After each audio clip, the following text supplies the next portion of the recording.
आज की प्रमुख हेडलाइंस पर सबसे पहले एक नजर डालते हैं। पीएम मोदी आज कश्मीर दौरे पर, वंदे भारत का करेंगे उद्घाटन। बेंगलोर भगदड़ में आरसीबी पर एफआईआर दर्ज, 8 अधिकारी सस्पेंड। अमरनाथ यात्रा में 58,000 जवान सुरक्षा में लगेंगे। दिल्ली हाईकोर्ट का बड़ा आदेश, फीस नहीं देने पर धमका नहीं सकते। मध्य प्रदेश में ऑटो पर पलटा ट्रक, 7 की मौत। योगी सरकार यूपी पुलिस में करेगी 27,000 भर्ती। केंद्र सरकार 2026 में शुरू कराएगी जाति जनगणना।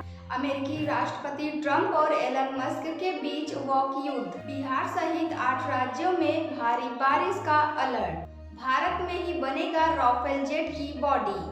दिन भर की खबरों में आप सभी का एक बार फिर स्वागत है। खबरों में आगे बढ़ने से पहले आप सभी से रिक्वेस्ट है, अगर आप हमारे चैनल पर पहली बार आए हैं तो सब्सक्राइब करें और अगर फेसबुक पर देख रहे हैं तो फॉलो करें। चलिए खबरों को विस्तार से जानते हैं। पीएम मोदी आज कश्मीर दौरे पर, श्रीनगर वंदे भारत का करेंगे उद्घाटन।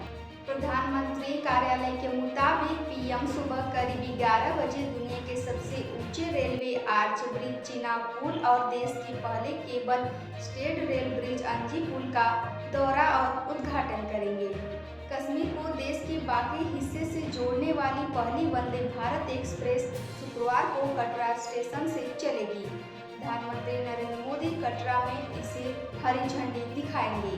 करीब 12 बजे वंदे भारत ट्रेन का उद्घाटन करेंगे। इसके अलावा 46,000 करोड़ रुपए से ज्यादा के अन्य डेवलपमेंट प्रोजेक्ट का शिलान्यास और उद्घाटन करेंगे। इसके साथ ही वे कटरा स्टेडियम में एक जनसभा भी करेंगे। आज की अगली खबरों में है, बेंगलुरु भगदड़ में आरसीबी पर एफआईआर दर्ज, 8 अधिकारी सस्पेंड। आरसीबी के आईपीएल 2025 के जीतने पर विक्ट्री परेड निकाली जा रही थी बेंगलुरु में, जहां पर भगदड़ मचने से कई लोगों की मौत हो गई। जिसके बाद बेंगलुरु भगदड़ मामले में सीएम सिद्धरमैया ने पुलिस को आरसीबी और एनडीए इवेंट मैनेजमेंट एजेंसी के अफसरों को अरेस्ट करने का आदेश दिया था। साथ ही बेंगलुरु के पुलिस कमिश्नर बी दयानंद समेत 8 अफसरों को सस्पेंड कर दिया गया है। इनकी जगह आईपीएस अधिकारी सीमंत कुमार सिंह को नया पुलिस कमिश्नर नियुक्त किया गया है। इस मामले को लेकर सीएम सिद्धरमैया ने कहा, मामले की जांच के लिए हाई कोर्ट के रिटायर्ड जज माइकल डी कुन्हा की अध्यक्षता में एक सदस्यीय जांच आयोग बनाया गया है। आयोग 30 दिन में अपनी रिपोर्ट सौंपेगा। आज की अगली खबरों में है, अमरनाथ यात्रा में 58,000 जवान सुरक्षा में लगेंगे। अमरनाथ यात्रा के काफिले की सुरक्षा के लिए पहली बार जैमर लगाए जाएंगे। काफिले के गुजरने के दौरान सुरक्षा के लिए यात्रा के दोनों रूट और नेशनल हाईवे की ओर जाने वाली सभी सड़कों को बंद कर दिया जाएगा। यह फैसला 22 अप्रैल को पहलगाम आतंकी हमले के बाद आया है। बैसरन घाटी में हुई आतंकी हमले में 26 पर्यटक मारे गए थे। इसके अलावा यात्रा के लिए अलग अलग केंद्रीय सशस्त्र पुलिस बलों की 581 कंपनियां तैनात की जाएंगी। अमरनाथ यात्रा की सुरक्षा को ऑपरेशन शिवा नाम दिया गया है, जिसमें लगभग 42,000 से 58,000 जवान तैनात होंगे। अगली खबर है, दिल्ली हाई कोर्ट का बड़ा फैसला, फीस न देने पर धमका नहीं सकते। दिल्ली हाई कोर्ट ने गुरुवार को फीस नहीं देने के कारण एक्टिव स्टूडेंट को सस्पेंड करने के मामले में द्वारका के दिल्ली पब्लिक स्कूल को फटकार लगाई। जस्टिस सचिन दत्ता की सिंगल बेंच ने कहा कि स्कूल फीस नहीं देने पर बच्चों को धमकाया नहीं जा सकता। इस तरह की हरकतें मेंटल हैरेसमेंट के बराबर है और स्टूडेंट के आत्मसम्मान को ठेस पहुंचती है। आगे कोर्ट ने यह भी कहा कि स्कूल सिर्फ कमाई का जरिया नहीं है, इसका पहला मकसद बच्चों को शिक्षा देना और नैतिक मूल्यों को विकसित करना है, न कि एक कॉमर्शियल इंटरप्राइज के रूप में काम करना। भले ही स्कूल अपनी सेवाओं के लिए फीस लेता है, लेकिन उसे सिर्फ कॉमर्शियल संस्थान के बराबर नहीं माना जा सकता। अगली खबर है, मध्य प्रदेश में ऑटो पर पलटा ट्रक, 7 की मौत।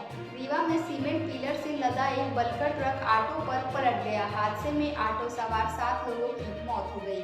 4 लोगों की तो मौके पर ही जान चली गई, जबकि एक को अस्पताल ले जाते समय मौत हो गई, जबकि 2 लोगों की इलाज के दौरान मौत हुई अस्पताल में। मरने वालों में 4 बच्चे, 1 महिला, 2 पुरुष शामिल है। हादसे में 3 लोग घायल भी हुए हैं। पुलिस के अनुसार ऑटो में कुल 10 लोग सवार थे। अगली बड़ी खबर है, योगी सरकार यूपी पुलिस में करेगी 27,000 भर्ती। यूपी पुलिस में बड़े पैमाने पर भर्ती होने वाली है। डीजीपी मुख्यालय ने हाल ही में पुलिस भर्ती बोर्ड को कांस्टेबल के 19,220 और सब इंस्पेक्टर के 4,543 पदों पर भर्ती का प्रस्ताव भेजा था, जिसे अब आमली जामा पहनने की प्रक्रिया शुरू हो गई है। भर्ती बोर्ड अगले सप्ताह से इन पदों के लिए विज्ञापन जारी करने की तैयारी में है। मंगलवार को राज्य कैबिनेट ने उप निरीक्षक भर्ती में एज लिमिट में 3 वर्ष की छूट को मंजूरी भी दे दी है, जिससे अब अधिक अभ्यर्थियों को आवेदन करने का अवसर मिलेगा। एज लिमिट में छूट होने के कारण 35 लाख से ज्यादा आवेदन आने के अनुमान है। बढ़ते हैं अगली खबरों में। केंद्र सरकार 2026 से कराएगी जाति जनगणना। केंद्र सरकार 2 फेज में जाति जनगणना कराएगी। गृह मंत्रालय ने बुधवार को बताया कि पहले फेज की शुरुआत 1 अक्टूबर 2026 से होगी। इसमें 4 पहाड़ी राज्य हिमाचल प्रदेश, उत्तराखंड, जम्मू कश्मीर और लद्दाख शामिल हैं। वहीं दूसरा फेज 1 मार्च 2027 से शुरू होगा। इसमें देश के बाकी राज्यों में जनगणना शुरू होगी। गृह मंत्रालय ने अपने प्रेस रिलीज में बताया कि जातियों की जनगणना के साथ साथ जनसंख्या जनगणना भी कराने का फैसला लिया जाएगा। अगली खबर है अमेरिकी राष्ट्रपति ट्रंप और एलन मस्क के बीच वाक युद्ध। अमेरिकी राष्ट्रपति डोनाल्ड ट्रंप और कभी उनके करीबी रहे टेस्ला चीफ एलन मस्क के बीच गुरुवार रात जमकर बहसबाजी हुई। यह लड़ाई इतनी बढ़ गई कि मस्क ने ट्रंप पर महाभियोग लगाने की मांग कर दी। इसके साथ ही उन्होंने कहा कि उपराष्ट्रपति जेडी वेंस को राष्ट्रपति बनाया जाए। वहीं ट्रंप ने मस्क की कंपनियों के सरकारी ठेके और सब्सिडी खत्म करने की धमकी दी है।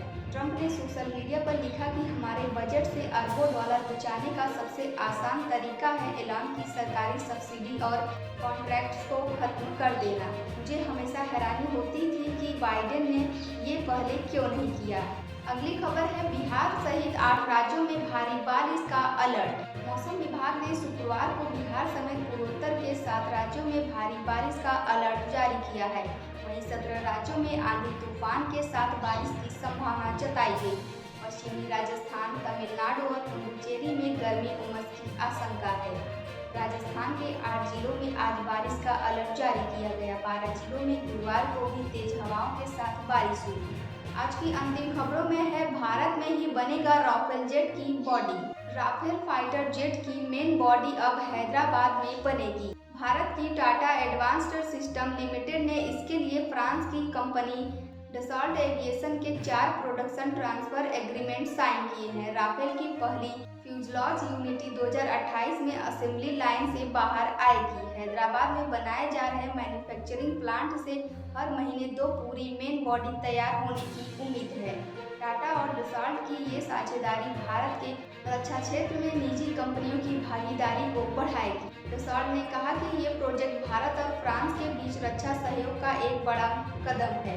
इससे भारत में रक्षा उपकरण बनाने की क्षमता बढ़ेगी और स्थानीय इंजीनियर्स को विश्व स्तरीय तकनीक सीखने का मौका मिलेगा। ये पहली बार होगा जब राफेल की मेन बॉडी फ्रांस के बाहर बनी। आज की खबरों में इतना ही। कल फिर मिलते हैं नई देश और दुनिया की खबरों के साथ। आप सभी को शुभ